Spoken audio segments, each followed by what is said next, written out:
Matt. Hi. Thank you very much for joining us today. So I'm Zoe Vafadari, Chief Brand and External Communications Officer at Bupa, and I'll let you introduce yourself. Yeah, thanks. Great to be here. And I'm Matt. I'm the founder and CEO of Fussy. We're a refillable natural deodorant brand.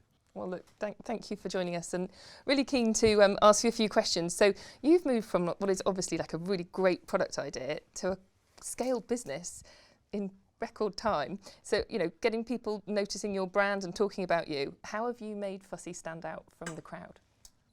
Do you know what? I think what we've done is probably cultural, in that we've really worked quite hard to establish creativity in the business as a bit of a differentiator, and approaching everything with a kind of like a creative first mindset.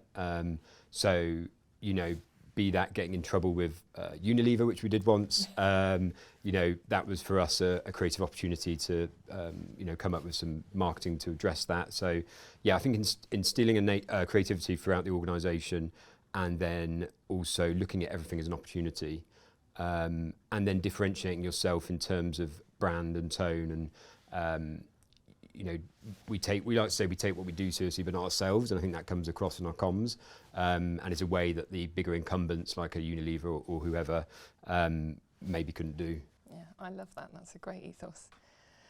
So obviously, you know, Fussy is a sustainability-focused deodorant brand. Why is innovation so important for a sustainable future? Why do you think? Yeah, I think innovation to me is all about coming up with creative solutions to problems, right? And there's no bigger problem than the climate emergency that we're facing. So, you know, innovation is, and you know, coming up with solutions to that problem, it goes kind of go hand in hand.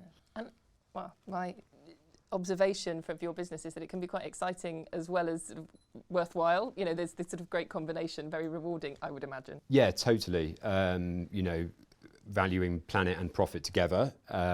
And for a business like ours as well, what's so unique, I think, is that sustainability is like inbuilt into the product. You know, we're a refillable product, so the more we sell, the more good we're doing for the planet, and the, you know, happier our investors are as well. So it's kind of like it's not an afterthought. The whole business is structured around it. That's great.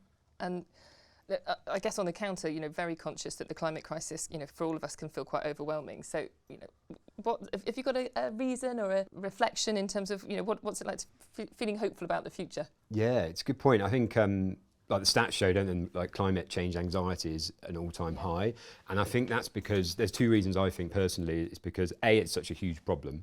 People just switch off. They're like, well, I can't do anything about that. You know, little old me.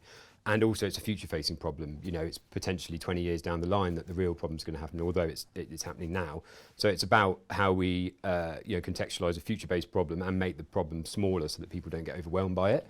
And again, not to bring it back to Fussy, but you know, it's making those small everyday changes, changing the deodorant you use, or, you know, maybe walk into the shops instead, or, you know, those small everyday changes can make a huge difference. So it's just, I know it's a cliche, but yeah, you know, the small things can make a big impact, and that's kind of how we approach it, I guess. Yeah. No, I love that, and I think there's a real point around this, you know, the climate crisis and the challenges can feel overwhelming, but the fact that we can take it personally, meaning, you know, our health can be impacted personally, but we can take it upon ourselves to do something about it and take that, you know, and take the personal responsibility as well. I feel like there's a really exciting opportunity there for all of us. Totally. And brands, like, you know, consumers have the power in that they can vote with their feet and their wallets, but, you know, brands have the responsibility to put out products that are better than non-sustainable counterparts and offer solutions that are better than, you know, what's already out there. Yeah.